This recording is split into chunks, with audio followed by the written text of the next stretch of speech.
good morning everyone. Yang bali, punta kami doon, kuha kami ng nyog. Kasi magsusuman si inay. Kuha kami ng nyog, kuko. Hindi pa rin mawala ang aking ubo. Ano ba yan? Yan. Kukuha kami ng nyog doon sa... Saan daw yun, be? Sa may piggery daw. Kasi mga malalaki daw din ang nyog.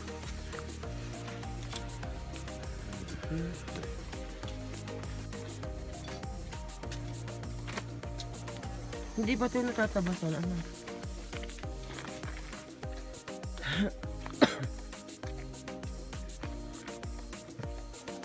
Ba't tatawal yan si Lexi? Lexi, cute! Kapag kayo gaganyan, gagala kayo, lagi mo isama yung mga aso para pangtabo yan sa mga halimbawa sa daanan mo ay mayroong ahas o ay di may itaboy na yun ng aso. Lalo pag summer, ngayong summer sobrang init.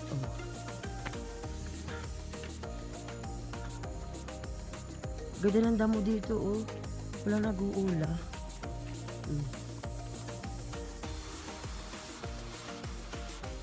Wala lang mga kalabaw.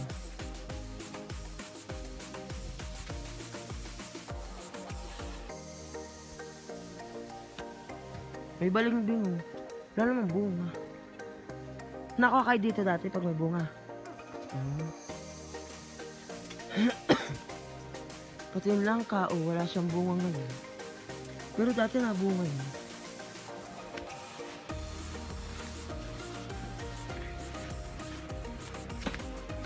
Huwag mong tagain yun.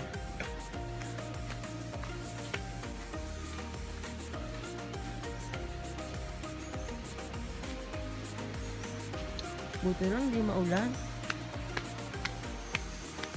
Kung maulan ako, kaputot na yun. Ilog. Sapa. Maliit na sapa.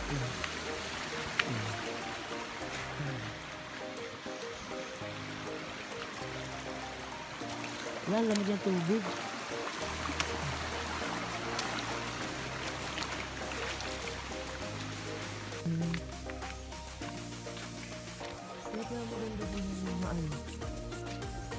Hindi yung nyug na medyo mataba, magagalinda. Hindi pala kalabaw natin Ito, isa ito. Alis, ako na. Yan, oo. Yan, kasi maganda yan.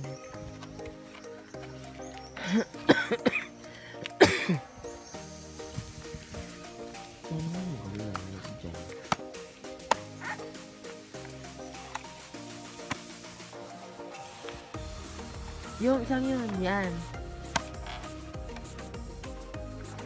5 lang. Yan.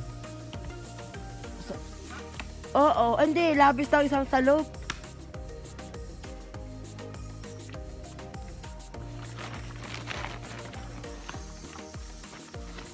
Ang aga magbahog ni ano?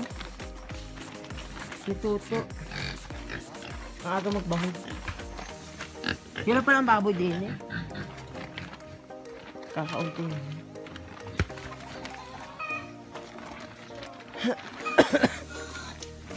Bibingkitan mo na lang kuko. Huwag mong gayanin at yan ay magugul ang patas.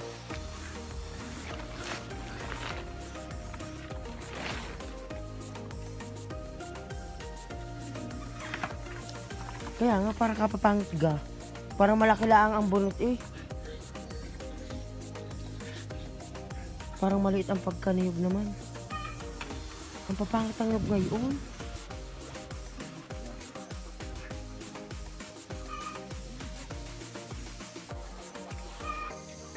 Yan, para maganda rin doon. Bingkit yung isa. Ano naman yung isa? Dala ka pa lang isa kuko. Ayaw magmadali.